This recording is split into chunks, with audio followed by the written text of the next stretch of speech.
This is Joshua Hart here for Seconds Out. Delighted to be joined by British welterweight champion Harry Scarff here over Zoom today. Harry, I appreciate your time, especially so early into the new year. I bet you've probably not had much of a New Year celebration since you have got the first defence of your British title at the end of this month against Conah Walker in the beautiful homeland city of mine, Nottingham. But first of all, thank you for your time, and how is everything, mate? Yeah, no, good. Yeah, really good, mate. Yeah, had a nice time, bit of time over Christmas and that with the kids and whatnot, and then just been head down training hard. But it don't bother me. I'm happy to get a fight date, and it's full focus on that. So I had an idea that this fight could pop up a few weeks before it got announced. So I've been on it. I've been training hard. Really good camp, weight's good, everything else. So yeah, bring it on. I'm just excited for this one. Really excited. Have you been able to have much of a Christmas celebration, or was it staying on the diet, staying in shape, ready to go for fight week?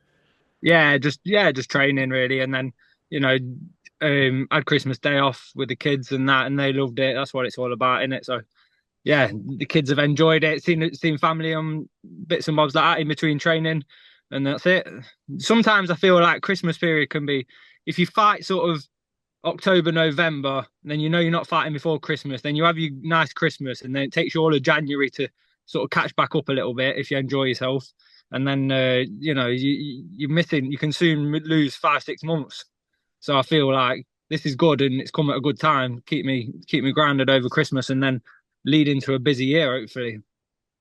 And you take on Conor Walker, who's been on an incredible rise, I'd say, over the last 18 months or so, starting with that win over Cyrus Patterson back in August 2023. And he's faced some of the best in the division. Now he has a shot in what probably feels like the biggest fight of his career for him, fighting for the British title. Are you aware of how motivated and hungry Conor Walker might be? Yeah. I think Connor's a decent lad. I mean we boxed in the amateurs. We boxed as amateurs. And yeah, I got the victory there. He's gone on and he was at a lower weight, and then I think he stepped up, and I think it was a bit of a last chance kind of fight for him when he fought Patterson. To be honest, he was bought in to lose when he fought Cyrus Patterson, and he pulled it out of the bag. I think fair play, enjoyed seeing him do well and having some success, but this fight is going to prove why I'm British champion, why I'm number one, and yeah, this one's a bit too far for him. It's quite a quick turnaround for him as well. He had a tough fight with Lewis Ritson just at the back end of November. Do you feel that could play into your favour, where you might have not had that full recovery process that you might need to take after a fight? Yeah, I don't know. I don't know. That fight was. I saw that fight. I thought, Lewis Ritson's, been a good fighter years back at lightweight, but he ain't a welterweight. And I thought that he gave him some problems at times, but he didn't look the most mobile or anything. Ritson, looked a bit stiff, looked a bit old, looked a bit done, to be honest with you. But he stayed in there. He caught Walker with some good shots. I think he stood him up a couple of times with them left hooks in the last round. Things like that spring to mind. But yeah, I don't know. Maybe a little bit laboured from Walker. So straight into this one, we'll see, won't we? And for yourself, obviously, while you have held this British title for just over a year now, this is the first defence. Obviously, you had that big step up last year, going in the IBF Eliminator. What have you took away from that experience at world level that you're now able to not just bring into training camp, but bring into your whole game as a whole going into this fight? Yeah, I think yeah, that fight was a fight that we couldn't turn down. That was a IBF final eliminator, but there was a lot. And then since Karen Chikadizan's gone on, box boots and give him fight of his career. Really, he took rounds off him, took quite a few rounds off boots that night, and now off the back of that, he's gone from no one wanting to fight him to people calling to fight boots. You know what I mean? So I think that just shows the level he's at. And look, we've just seen it the other week with Tyson Fury and Usyk, haven't we? He's the top Ukrainian at welterweight. And to be honest, with the prep I had, and a few things surrounding that fight, it was a 116, 112. It was the same type, it was there wasn't loads in it. I think halfway I think German commentary had me up, but I felt like I got done dirty a little bit in that fight, to be honest. I think in terms of the promotion and everything else that went with it. I mean, it was a big fight. Look, IBF final eliminator to fight one of the regarded top fighters in the world in Boots Ennis, and we had no coverage.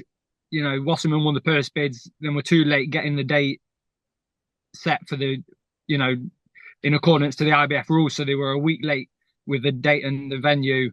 And then the IBF sent it to Germany. Germans rushed it through. Everything around it was a bit negative, and I think that can sometimes affect you. It can definitely affect me because then things piss me off, and then it gets in your head, and it's annoying. Is it one of those situations where you find it a bit harder to motivate yourself to get up for it just because you would have imagined it to be a big fight in the UK where you can bring all your friends and family and all your supporters down, and then next thing you know, you're in Germany where it's quite a hard trip for people to make a trip out to Germany for a fight. Is that what it is? You found it harder to motivate yourself, I guess you could say. Yeah, not necessarily to motivate yourself. I think it was the disappointment. If it was set in Germany from the start, then that would have been all right. But do you know when you told something, you told and well, then and you promote a UK promoter wins the purse bid, and then you're waiting for a date to drop in in the UK. That was always what was discussed, and with them winning the purse bids, and then for it all to fall through, and then it's going Germany and everything else. Yeah, it's just annoying more than anything. Just quickly on that one, have you still got a professional contract with Wasserman or are you not under them anymore? No, so no, free agent at the minute. So I'm happy with that. And then yeah, this fight's popped up, and which is perfect because Eddie and his own show. It's kind of winner stays on, isn't it? I think that's the case with with their situation with Walker. I'm not entirely sure, but I think it's a case of that. He stayed on when he beat Patterson and had other good fights. And yeah, I look forward to proving, like I said, I'm number one UK, and then I can push on then with a promotional deal with Matchroom, hopefully. And how excited are you to have this fight so close? I remember messaging you when the fight was first announced, and I think we were both saying we're pretty excited to have one close to home. Obviously, you being just across the way in Derby, Nottingham isn't all that far, so you expecting a big crowd for it?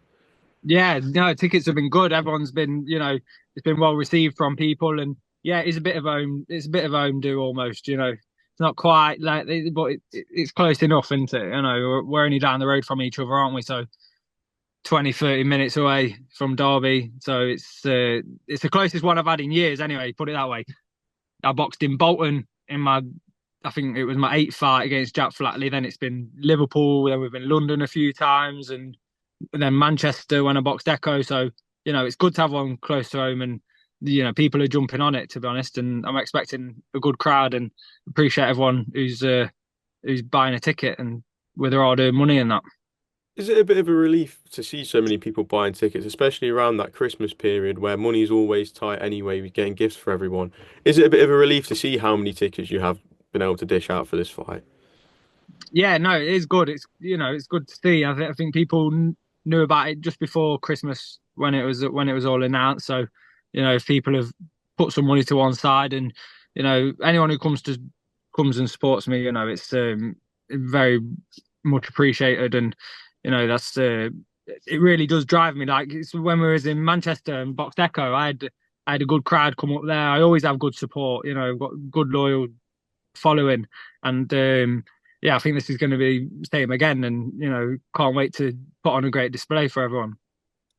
And how was the time at Steel City been? Obviously, I know we spoke back in August when you'd first started working at the gym, but you now having your first proper camp under them, that camp is coming to a close fairly soon. How have you found it now fully settling down at the Steel City gym? Yeah, I think it was good because we was looking at fighting sort of November, October, November, something like that. And then so we were gearing up for that, sparring, and training was ramped up. Been so it was like a little mini camp, and then we've then had this one. So it's like we've had good time, to sort of gel, learn bits about each other, with Pierce and then settle into the gym. So it's landed perfect, to be honest. Really happy with it all. And is this first fight here against Conah Walker, is this the kickstart to a big active 2020-25 for Harry Scarff? Yeah, hopefully. I mean, I'd fight every couple of months, so hopefully we can get another two or three in after this one. Win the British Absolutely. outright and see what's happening with them world titles when they get fragmented. that's it, innit? That's what we're after.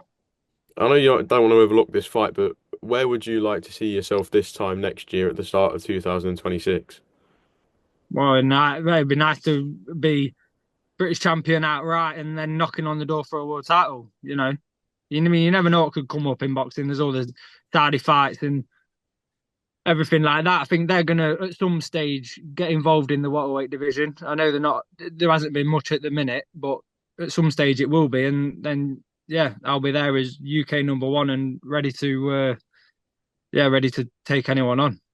Absolutely. I just want to get your thoughts on a few other bits. Obviously, earlier in the interview, you did mention Fury versus Usyk, which feels like it was a while back now, but it was only just a mere 2 weeks ago. What did you make of the rematch shared between the two? I thought that I had Usyk winning by a round or two. That's how I saw it. I just thought he just adapted. I thought he did. I thought he probably boxed even better in this one. To be honest, I know he hurt him in the first one. There was a little bit more controversy around that kind of stuff, and then Fury came back into it. But I thought he didn't allow himself to get bullied by the bigger man. And I thought he did land the better. He did land the better, more significant punches, and the way he keeps on adjusting, and he's a special fighter. Where would Usyk rank in your, let's say, like top 10 greatest of all time? Does he fit in that top 10 list?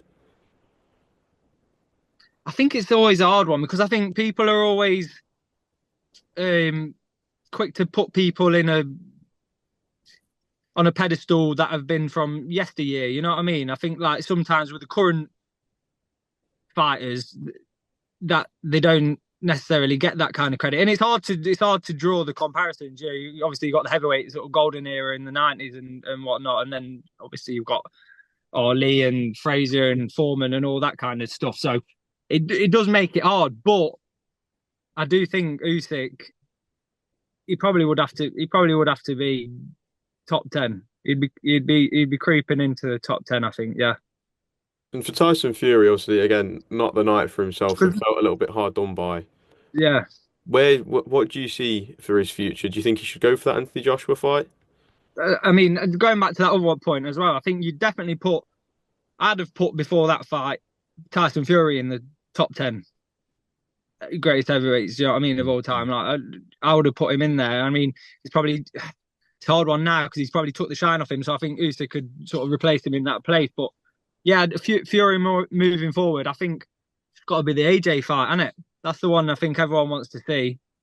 I mean, he could happily retire, but I think that's been a massive fight that's been spoke about for so long.